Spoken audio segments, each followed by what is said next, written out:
Today we're sitting down with Laura Hartog, General Manager of Bad Habit Brewing Company, and someone we've had the opportunity to work with not once, but twice throughout her career. Laura's story touches on something a lot of professionals quietly experience, realizing that where you are no longer aligns with where you need to be. After working in a previous role where she first partnered with Moxie, Laura eventually made the difficult decision to step away for her well-being, and that decision ultimately led her into a new chapter with Bad Habit Brewing. Today, we're talking about the reality that no two agencies or workplaces are alike, the importance of finding the right fit professionally, the evolution of Moxie and Bad Habits partnership, and where the brewery is headed as the craft beverage industry continues to shift and evolve.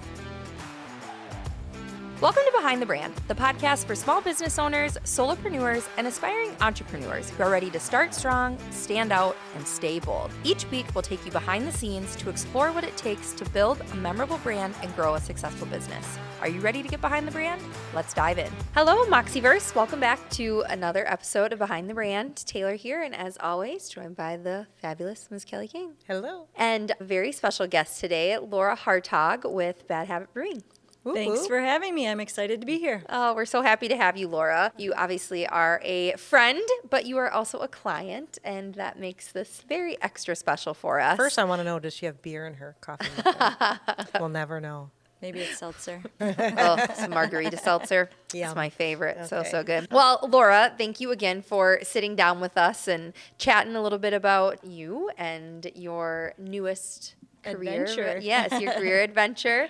You are a client of ours. 2 times Yes, over. via Bad Habit, but you were also a client of ours in your previous role. So we've gotten to know you quite a bit over the last year and a half, 2 years. 2 years, yeah. So I wanted to just talk a little bit about you in general and, how you ended up at Bad Habit. So Laura, I'd love if you could just share a little bit about yourself and how you ended up where you are now. Sure. Right now, I just started in 4 months ago. I'm 4 months into my new role at Bad Habit Brewing.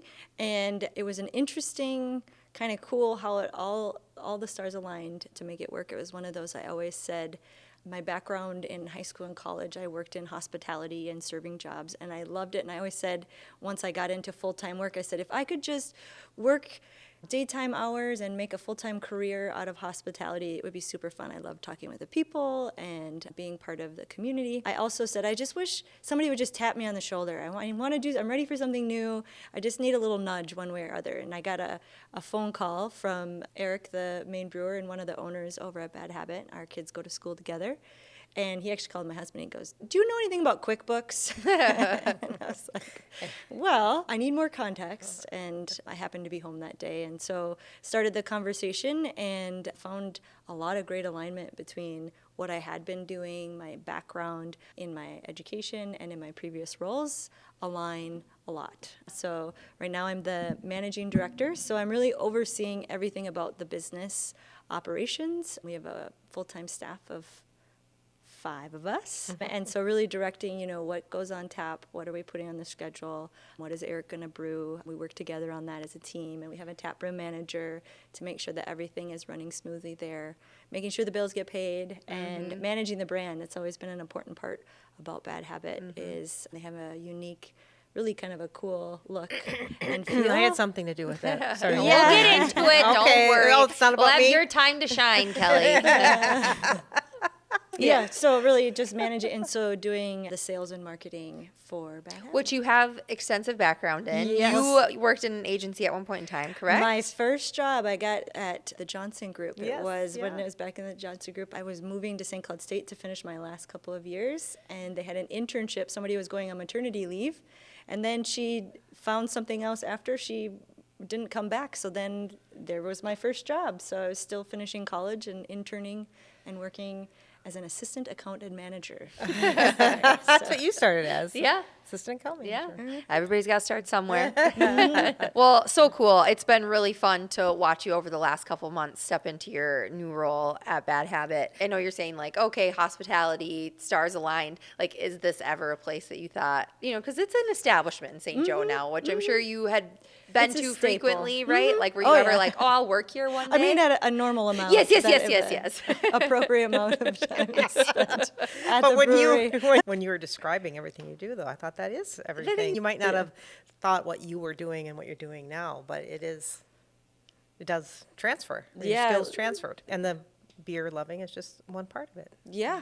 I love the creativity of it, of anything. There's like they give me, the leadership team investment team is very supportive of everything that we want to do. So anything we can That's dream nice. up, we can do. And so that's been the most exciting thing. I've already got to come up with a couple of drinks. She fancy the lavender margarita. Yeah. And the prickly pear margarita too. Everybody's loved that one. Yeah. So that's cool because, you had been in sales and marketing, and then now you become a manager, for lack of a better term, operations and stuff, but then you get to still do the creative part, right? So that's a special kind of a role there.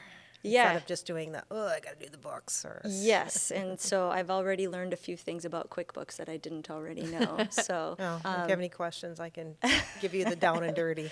well, we found some efficiencies. So actually, what was something when the first few weeks that would take me, 4 hours a week is now taking me 5 minutes. I was Oh. like, this is Okay, now you awesome. got to share that with me. Yeah. We'll talk after. Yeah, sure.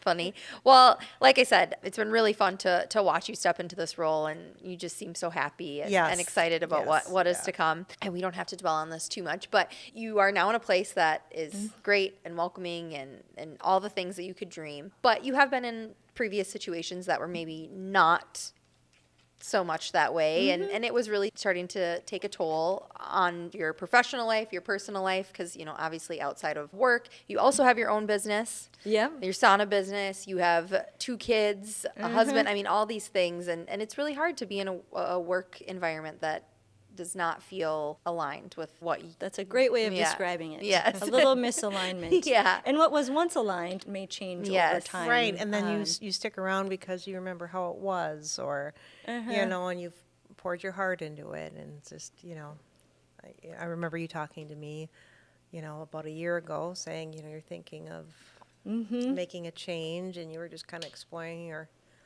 possibilities. Yeah, it was like after being in an industry for 15 years and realizing that the next step in that industry is not anything I wasn't interested in that, and my growth mindset is really important to me, so that was really challenging for me to be like, okay, so now what? Yeah, that's If scary it's not too, that, it isn't was it? kind of like just graduating from college with a marketing degree, which you could do anything you want. So I got to kind of start over. So in the last year, I had been working with a couple of recruiters that I met through Chamber and going through some reflection and really what is it that what I want. I worked with a EAP? is that EAP? Yeah, Yeah, yeah. that's what I was Employee thinking. Assistance Program? Yes, thank you. So I was utilizing the EAP that I had at the employer to work with a career counselor. Okay. So, entering another decade of my life and working with a career counselor again was kind of interesting. But just to sort of reflect and figure out what I wanted to do, what things were important to me.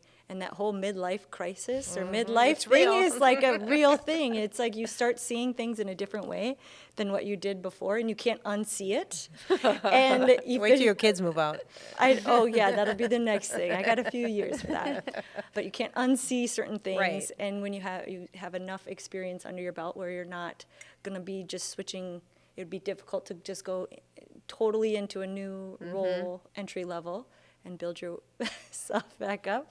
So yeah, there was a lot of reflection on that, and now I can't even remember what the question was that I was answering. I'm sorry. That's how this goes. So did we. Yeah, right. What were we talking about? No, I think that is really awesome that you used that to your benefit and weren't Like, oh, you yeah, didn't you let didn't your feel ego stuck. and you didn't let your ego get in the way of being like, I need to talk to someone to figure out how to get to my next step. I think a lot of people would just like sit in that yuck and be like, okay, well, I've been doing this for 15 years, so like what's better keep another going. 15 more, and I didn't that's a wanna- terrible yeah. mindset, right? I didn't want to escape. I wanted to take the time to say Upgrade. what's Yeah. the next thing, and put a lot of time and effort into what I was doing. And then it was just having conversations, and that's really what, for me, when I knew it was time for me to make a change, was I used to always get the compliment like, Laura, you're always so positive. You're always smiling. You can always find the best thing in the day.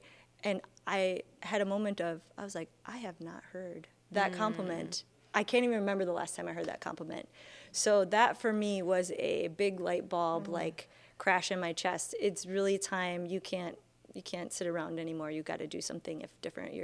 Then you start noticing, going through the motions. I knew my job in and out. I've tried lots of things, and the ideas were still there, but the passion behind them wasn't as strong. Yeah. I had a great team, and there was a lot of things to celebrate and things that I learned in that last role of being able to build a team that was working highly efficient, worked really well together, and we had our bumps and along the way, hills and valleys, if you will, but to build a team that I could be proud of and that we all enjoyed working together and going towards a common goal.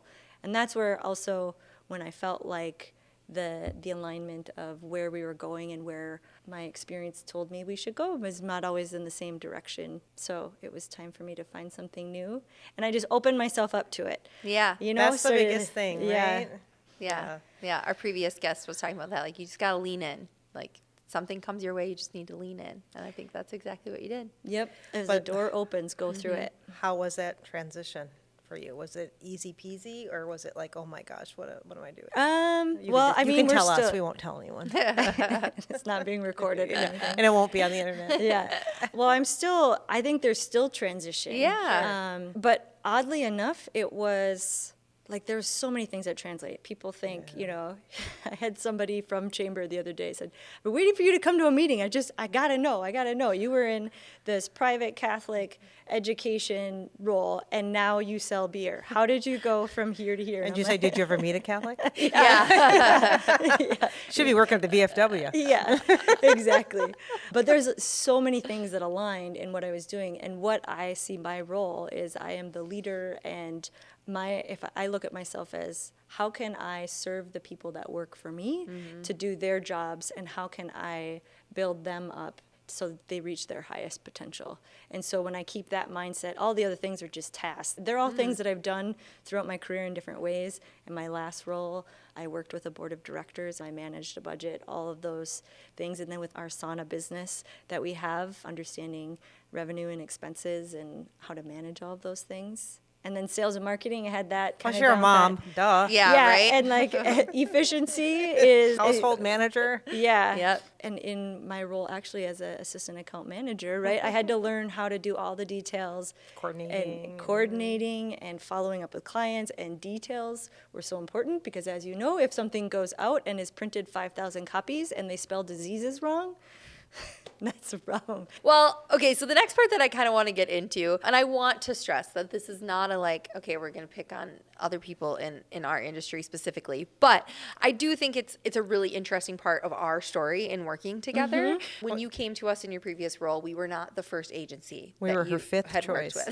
with. You're not the fifth choice. That's what in a joke. But obviously, there is something that you liked about us because now you're working with us again. And I think in a case of like yours, you probably could have been a little bit like, I'm burnt out from agencies. You had worked with a couple in your previous role, and for whatever reason, you know, it wasn't the best partnership. And I think a lot of people would be like, I'm tapped out. Like, they're all the same. This is They're so not. they're not. And I would agree. I think they're all We they're teed all it up very for you. different. Yes, Yeah. perfect. Yeah, and because I had worked in an agency, I understood. Yes, I've always exactly. You have that understood background too. how it works on the back end when you want to have a creative do something for you. I And always forget that. That's why you're so conscious of the hours. And I'm like, stop worrying about the hours. Yeah, we're not conscious We about don't it. count You don't worry hours. about it. I forgot that. That's what you did. Okay, it all makes sense now. Continue. well, I want to be respectful I know. of them because, I can. We're not used to that. I know. Yeah. So, and we worked with a variety of partners for different reasons. When we had a leadership change, like we were working with one partner, it was going well. They're similar to you all, but they aren't anymore. I think they've changed since that time. That was 10 years ago. Right. And then when we had a leadership change, then working with another agency that was much bigger, they had different budget requirements that we couldn't meet, or we could, but we probably shouldn't because it might not been the best use of our resources. And so that second round, when I needed to find, that one was out of necessity. I did interviews, so you weren't the fifth one on the list, but you were one of a number of them that I had interviewed that were, one, willing to work with us on our budget. And what I loved about you guys was, and I had a sense of it, but I didn't know until we really started working together, is like, I have lots of ideas, and many times, and they even now, they're like, Laura, it's a dumb idea. There was a couple of things that I really wanted to be able to do that every other agency that I had worked with could not figure out how to do. And you guys are like, okay, sure. Like, we can figure that out. Doing the reels, social media reels was something that I was like, we need to do more video. Love the videos that Tyler does and your team does. He's by far, like I said, that was the first time in my 10-year plus career that I got the first draft and was like, just this one thing, and that's it. And award-winning. Yes, award-winning, too. Yeah. So it was great working with your team on that, but it was really that you were willing to take on those projects or help me figure out. The other piece that was really important for us working together, too, is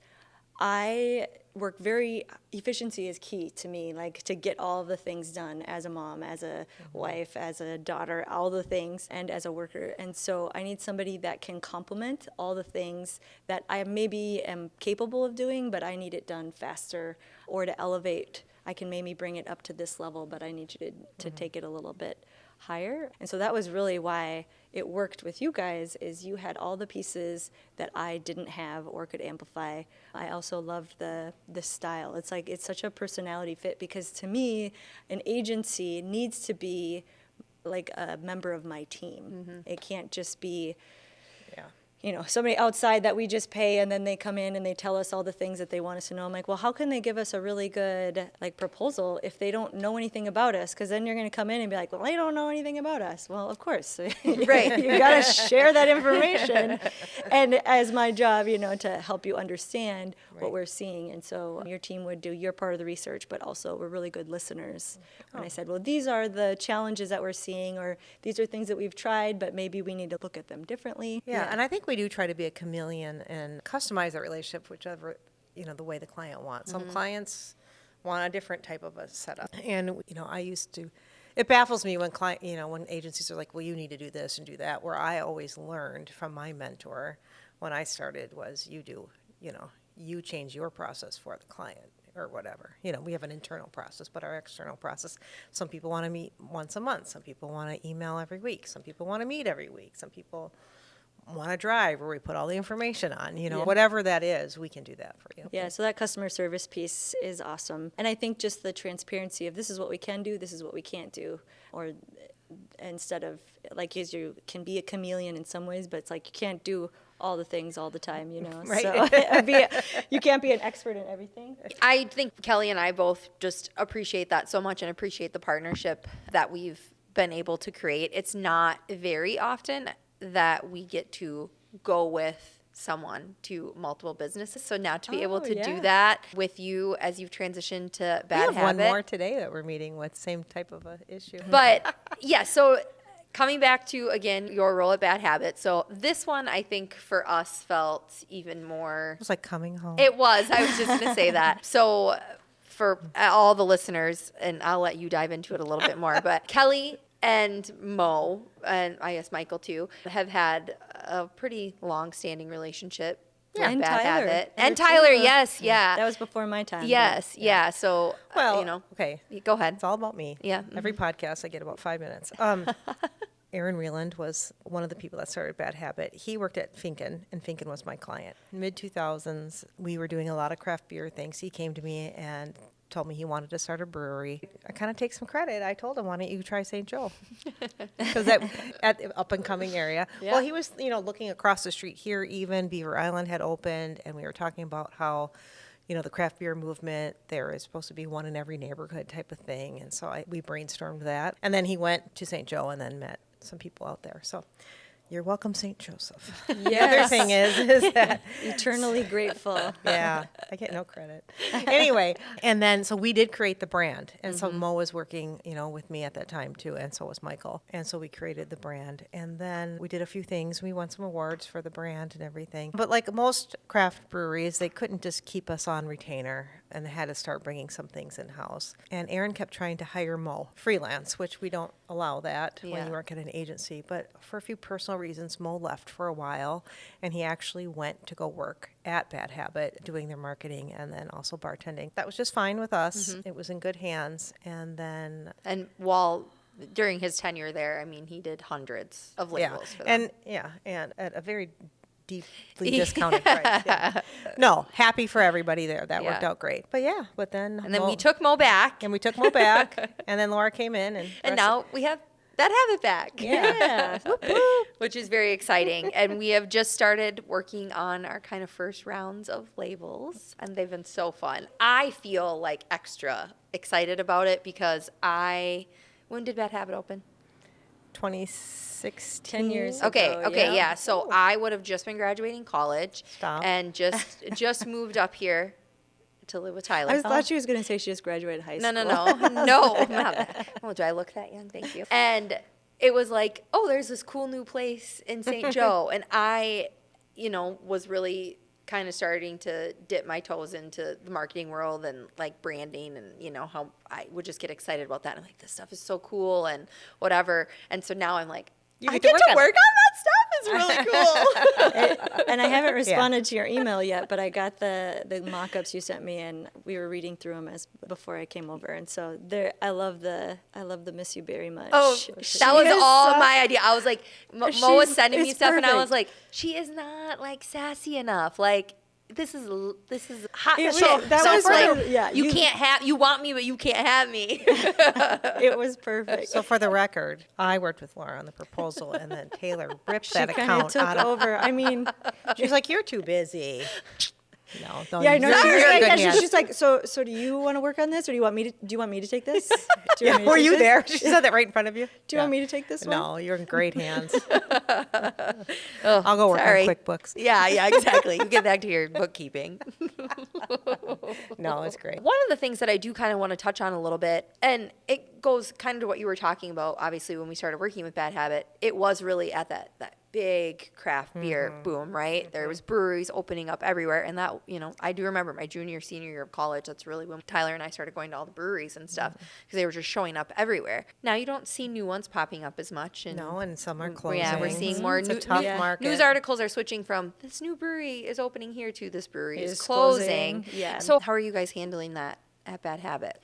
Well, I think Aaron, over the years, did a really nice job, and the team, and Eric and the ownership team did a really great job of strategic planning and managing expenses and seeing what the trends were. And also St. Joe helped us build a community place. So the brand of Bad Habit may have started as a craft brewery, but that's not what we are sustained on. Our brand is really being the place in St. Joe to gather. Yeah. And Right. They focused on the tap room, not distribution necessarily, right? so we still focus on small batch. We do distribute some, but it's only to mostly local, somewhat local. Yeah. And it's limited. Not everything is even available in cans. Sure. It's still small batch. Everything is still brewed in-house. So true to that neighborhood brewery. Yep. And I mean, a lot of our ideas come from our beer tenders that we have on staff, and we have Tim, our mad scientist, and Jeff, and all those guys love to play with flavors, and customers too. We listen. Our beer tenders come and hang out, and also our full-time staff. They like to just sit incognito. They'll put their hat. I just laugh. They put their hats on, and they're kind of on the end of the bar, but they're just listening. What are people saying? What do they Sure. like? I'm the one looking great. at all the sales. Consumer research. Yeah, I'm looking at all the sales, and it's fun to share when you come up with something new. Like, look at this thing. Yeah. Oh, that's fun. And people love it. So then that's what once we know we have something good and it's a staple, we'll invest in the labels and something that we can distribute or at least have available for off sale. Yeah. Smart. But it's really coming up with, I think, differentiating, and that innovation piece is also really important. You're always gonna get high quality, best ingredients. Eric is very particular about what he buys. Just buying a syrup is not the way he likes to do it. He's like, everything, like a grapefruit habitual or our lemonade or anything is made with he takes real lemon concentrate and sugar, and he puts it together. Right. So high quality ingredients. And that is something that's part of the culture throughout. You'll notice that every glass is double checked to make sure that it's clean for you, and everything, all the tables are going to be clean, everything's going to be set, everything is. Yeah, I've never gone in there and been like, ooh, it's good. I mean, even like the bathrooms, like on a busy Saturday, right? Yeah. Like you could expect this to kind of be like, okay, it's a busy Saturday. This is not how a bathroom, like she'll call it. I mean, yeah, like it really is a They will nice be so place. happy to hear that. They take such pride in the bathrooms that it's I clean. appreciate that. Yeah. I think every woman does. Yeah. Yeah. Dare I say that part of the culture, and I think the success has been the branding and of the beers, not just obviously the logo. But I think what Mo and Aaron did in building, those labels and those things. I mean, because Mo is just extremely talented. Well, it's just it is like so uniquely and people Bad expect Habit, right? people see it expect it now, and it's interesting to see which beers have a design and which ones don't, and how people perceive it too. So Yep. Yeah, there's the staples, and then if we get enough love for them, Then they keep graduate. then they keep coming back on. Yeah. Yes. Yeah. Because That's we what we're don't here have a for. Mo in house, so we Yeah. have to pay for all of I our know. So I know, and we're waiting for that graduation to Yeah. the label. Yeah. So that's where we come in. Right, exactly. I think that the team at Bad Habit has done a really good job, like you said, of keeping up with the trends. I mean, and introducing different product lines. I think when breweries came out, people were really, IPA drinkers. And don't get me wrong, like that is still definitely a thing, but like It's changed a lot. all I used to drink was beer, and now all I drink is seltzers. So Yeah, I love yeah. that I can The go lighter beer, Yeah. especially for, not to be sexist, but I mean, a lot of women like the lighter beer. But you have the seltzers, you have the mules, you have a THC product now. I Yep. mean, you're not just sticking with That this heavy is what we crap. came out with, and this is what it's supposed to be, because It's no ego amigo, Yeah. as my gal Jess Sims on Peloton would say, right? love that. Like they love their beer and they are beer connoisseurs, but they also love that people are finding something that they enjoy. And our beer tenders love when they find their own flavors. Like we allow have full reign to, if they want to mix and match something, if you want a beer Rita, you put a little margarita on top of a hang up or a Benny Ale, and you have yourself a new drink. Or if you take a margarita and then you top it with our slushies. People love the slushies, Okay, So I have to go try. That sounds amazing. yeah, we had Dreamsicle last weekend, and it was pretty divine. Yeah, you do some So- really great, like, that one time I was in there, and you guys were doing, like, pie flavors or something. Oh yes, the like- bakery. That's the next one we have. See, well, that at- keeps people coming back, Yeah. right? Is Yeah. the new, if we had the same thing on tap all the time, We it's have not- 22 taps that we typically are rotating through, so if we can keep up. So today's doing a double batch because we went through a lot of beer this week. Well, okay, And drinks. I drove through Yeah. St. Joe. Bad idea. It was graduation Graduation weekend. weekend, yeah. I love that you said it's a gathering space because Yeah. it does feel like that. And you did renovate a few years ago. Yeah, they added. Oh, yeah. If it couldn't be a miss if I didn't mention the Brewers Lounge. So that was another one of the Bad Habits. Gone through lots of renditions. 1.0 was in the small- small place, and then Yeah. it moved to the new building, and then they needed more production space, so then they added. So that was 2.0, and then 3.0 was adding on the Brewers Lounge. And now 4.0 is new leadership. But we have the Brewers Lounge. So we have a beautiful rental space in the back. It has a fireplace, it has a private bar, private bathrooms, and a private patio. We've been back there for AdFed. It's a beautiful space. We have a ton of wedding rehearsals, birthday parties. I even have a wedding. I just booked a wedding for this fall. A And they were- micro wedding in there? yeah, I mean, they're going to have a good number of people. They're like, oh, how many? We're going to spill out into the warehouse space, too. We also have the warehouse, which is a more affordable space, much more casual. You've probably been back there. That's where we do overflow seating. Okay. During the week, it's a full production area, but then on Fridays, they clean it all up, and we have tables and chairs back there. And we have curtains to kind of cover up the production-y Yeah. stuff. The So production how stuff. many people for a wedding can you see? There's room for like 60 seats in the Brewers Lounge, and then if you have the patio, we can have up to 100, and that's seated. But this wedding, they're going to have a little bit more kind of ebb and flow. She's like, I kind of see it as like a Cocktail. 4-hour cocktail party. That's what I did, With yeah. a band, and she's like, can I put a band in in there? And I'm like, well, we could put it in the warehouse. I know the V's have played back there before, so. Awesome. Yeah, Never thought of that. Yeah, so the warehouse space is quite nice. We have quite a few graduation Taylor? parties. I know, I can just see you looking at me like, but our two guests. She needs to get married. Our two guests this week both have wedding spaces. She's and perpetually she's just- engaged. Yeah. Hey, Doesn't want to. I'm Goldie Hawn and Kurt Russell in it. It's fine. it's fine. Well, when you're ready, I feel I'm like never going to be ready. And that was actually, I've thrown so many parties back in my day, so that I didn't even realize that this was going to be part of the things that Sure. I brought. Was like, there was somebody came in and she's That's like, your attention to she's detail. like, AI told me I should do this for my bridal shower, and I'm like, well. have you ever been to a bridal show? No, I hate bridal shows. I've never been to a bridal. Maybe she didn't say she hated them, but she's like, no, I've never been to a bridal shower, a baby shower. That's in my why whole I'm life. asking AI. And so I was like, okay, well, AI is going to tell This you is this. a fun bridal shower. Yeah, I think it turned out really, it was fine. But I was like, oh, I've been given lots of party planning advice. So, Again, mom. Yeah, right. Yeah. Right, exactly. Oh, how fun. Yeah, so fun. Okay, so just to wrap things up a little bit here, what do you feel like the future is for Bad Habit? What are you most excited about? Okay, what are we most excited about? I think just the innovation, keep coming up with fun, new things, and just continuing. A lot of what I do is kind of behind the scenes. So for me, I might get excited about creating all these new processes and efficiencies. That's okay. So Yeah, let's talk everybody about- else is like, that's not very sexy at all. But the QuickBooks, we're building Yeah. efficiencies in there. So I'm excited about that. I'm excited to see where it will go and continue because I know, like I said, the industry is really changing. I'm just coming into it. I have so much to learn. But you don't seem nervous about it or anything. You feel confident about it all? Well, always an I appropriate hate amount. saying when businesses close. It's like, Yeah. oh, But I mean, the place I worked for before had a very long history, and there's always going to be ebbs and flows. But you have to pay attention, and you have to adapt, right? adapt. And I think it's always keeping what's your core values at the center, and everything comes from there. So you can't be everything to everybody, but community is what we want to be known for. That's part of You our have that brand, clarity. and I love that's that. a value to us.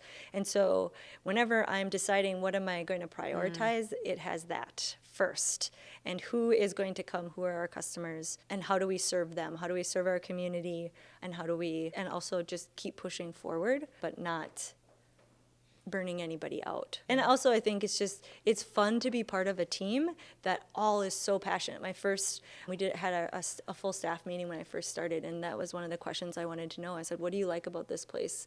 What do you love? And I got to hear there was so many tears. I'm like, wow, we work at a brewery, but this place is really special to a lot of people. And so I'm most that's excited awesome. to be part of that and part of a team that stewardship. it's more than just serving beer. Yes, that's part of it, but that place has become a lot of things to a lot of different people. So Okay, I'm excited about that. I'm just going to say that insight, that's your marketing background right there. Oh, You know your customer. That is so important. When you know that, right, things can be clearer. Not it's that you- about them. It's not about me. I'm just Right. the orchestrator of moving all Right. the pieces. But Right, but I think a lot of other leaders wouldn't have that insight. So kudos to you. Yeah. you. Yeah. Right? Yeah, for sure.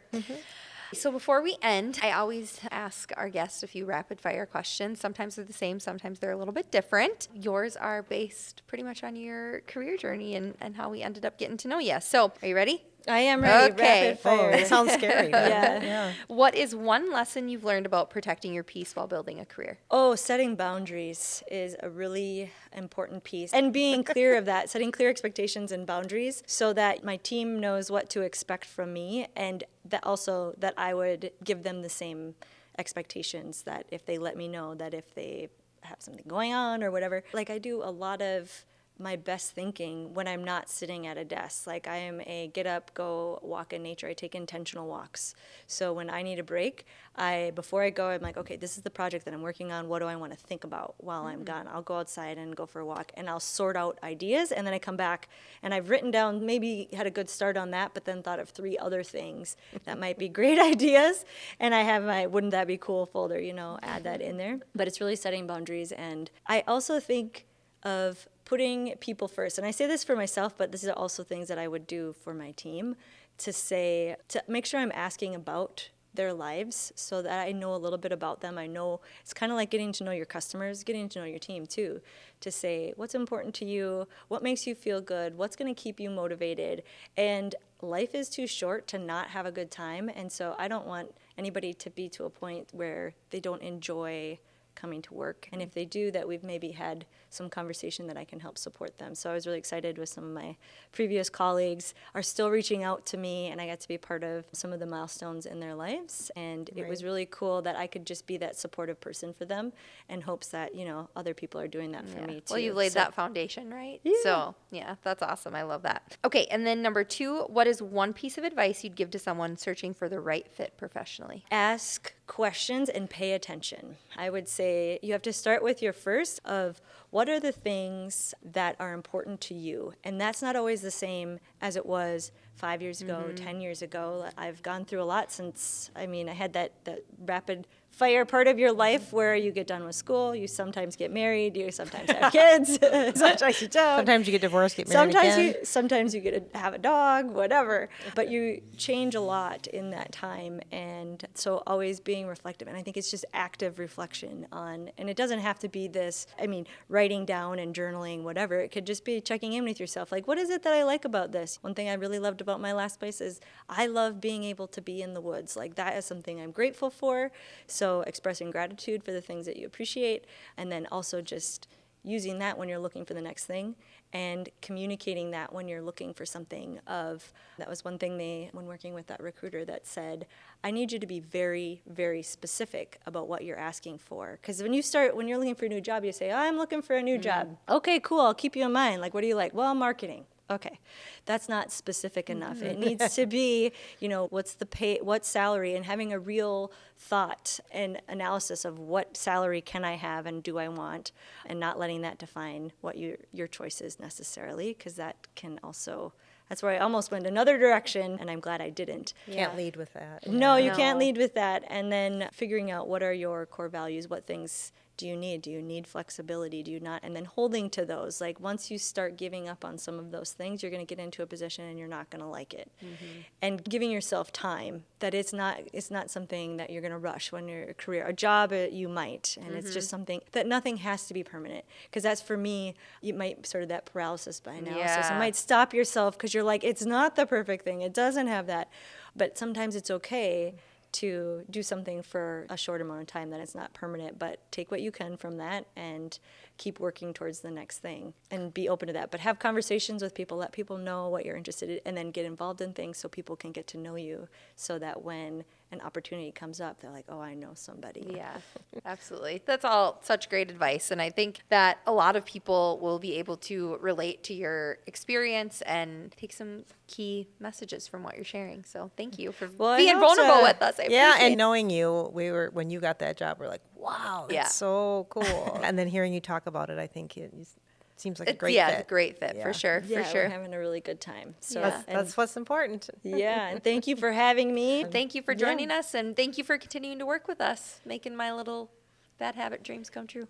Love it. Well, you know where to come. Beer's on me. Yeah, any events coming up at the tap Well, room? this Saturday we have My Fest, so we're tapping our Maibach, and then we have beer poking, and we have a couple fun parties. June, we're going to have a Boot Scootin' Brewery party. Okay. Everybody's been wanting to have a cowboy party, and we have a new beer coming out. Do you need some decor? I have some cowboy decor. Oh, sure. Always. Okay. We have a whole basement filled with it. That's all. Oh, That's one okay. thing. Nobody knows there's a basement in the bottom. There is a basement. I have been in there. It's Oh, really? Cool. Yes. Okay. I want to come visit the basement.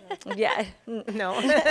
You're not. It's very practical. Yeah. Okay. It serves a lot of purposes. But Yeah, wonderful. Well, thank you again, Laura. So nice to chat with you. I hope everybody can take something away from Laura's story, and make sure that you go check out Bad Habit this summer. See you next week on our next episode of Behind the Brand. Thanks. Thanks for tuning in to this week's episode of Behind the Brand. If you liked this episode, share it with a friend. If you didn't, share it with an enemy. And make sure to leave us a 5-star review. To stay connected, follow us at the links in the show notes below.